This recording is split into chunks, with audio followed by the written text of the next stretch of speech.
Motivation is the reason most people quit, and almost no one realizes it.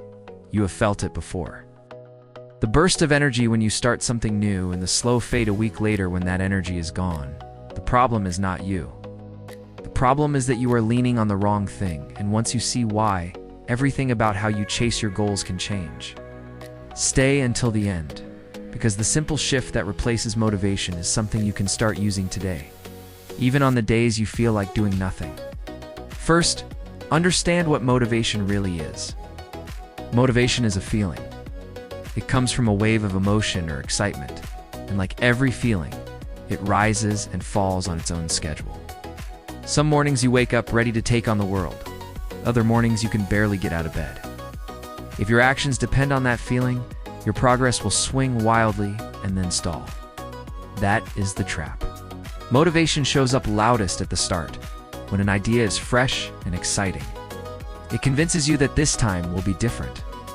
Then, real life arrives, the excitement cools, and the feeling that pushed you forward simply is not there anymore. The moment you needed it most is the moment it abandons you. So what works instead? The answer is discipline, and it runs on a completely different fuel. Discipline does not wait for a feeling. It is the choice to do the thing whether you feel like it or not. While motivation asks if you are in the mood, discipline does not ask at all. It just acts, and that difference is everything. Think about how that plays out over time. A motivated person trains hard for 3 days, then skips a week when the mood fades. A disciplined person trains every scheduled day, even the dull ones, even the tired ones. Months later, the disciplined person is far ahead, not because they felt more, but because they showed up more. Consistency beats intensity over the long run. Here is the key that ties it together. Discipline is not about being tougher or wanting it more. It is about building systems that do not rely on how you feel. When you set a fixed time, remove the friction, and make the action automatic, you stop needing a burst of energy to begin. The system carries you on the days willpower runs dry. So how do you actually build it? The first move is to shrink the task. The big goal feels heavy, and heavy things need motivation to lift. A tiny task does not. Instead of telling yourself to work out for an hour, tell yourself to put on your shoes and do 5 minutes. The small start beats the feeling, and once you begin, finishing gets far easier. The second move is to set a time and a place, and keep them fixed. Decisions drain you. Every time you ask yourself whether to do the thing, you give doubt a chance to win.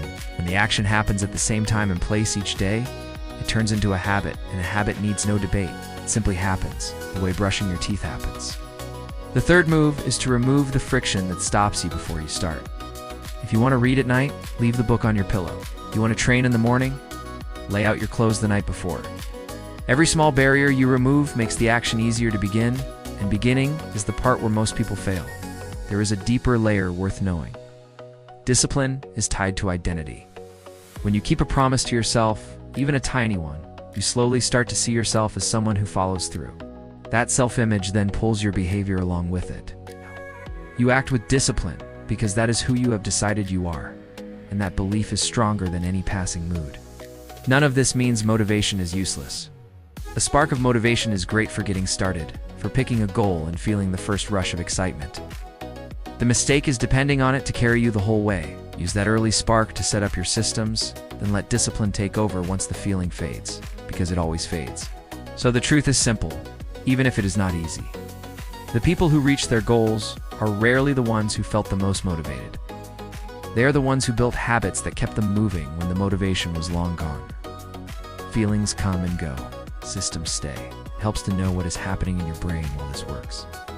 Habits run on a simple loop. Cue triggers an action. The action brings a small reward, and your brain learns to repeat it. Each time you run the loop, the action gets more automatic and needs less effort. So discipline does not stay hard forever.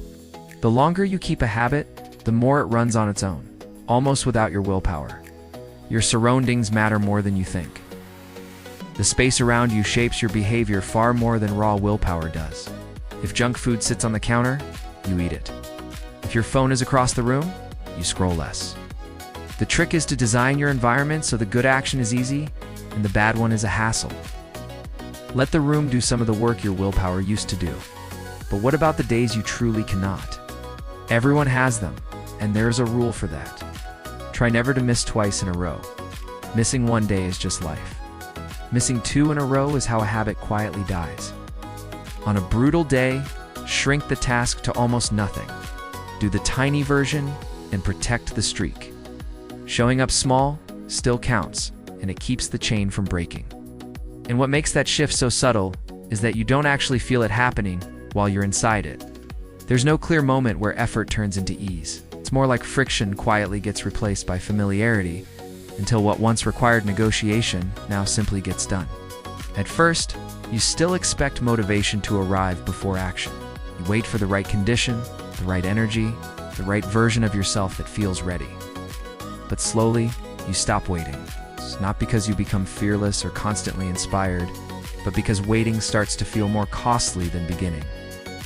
You also begin to notice something else. Your standards shift without announcement. What used to feel like a full session now feels like a minimum. What used to feel like progress now feels like maintenance. That can be unsettling if you're measuring everything by emotion, but stabilizing if you start. It's measuring by continuity instead. There are still interruptions, of course. It's moments where everything feels slightly off track, where the old patterns don't disappear, but instead try to renegotiate their relevance. The difference is, you stop treating those moments as exceptions that define you. They become background noise in a system that keeps moving anyway. And perhaps the most overlooked part is this. You stop romanticizing the idea of restarting. You no longer assume that stopping means starting over from zero. You understand that continuity leaves residue, that even paused effort is not erased, just dormant. Over time, that quiet refusal compounds into something that looks from the outside like sudden transformation. But from the inside, it was just staying in motion long enough for motion to become natural.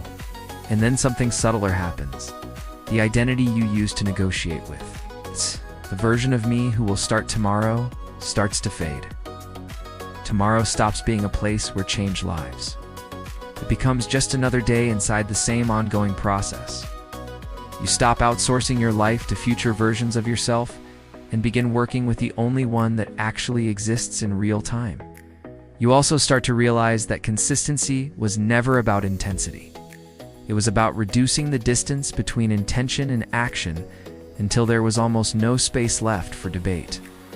And in that reduced gap, something quiet but irreversible takes shape. A kind of trust in your own continuity. Not confidence in feeling good every day, but confidence that you will keep returning even when you don't.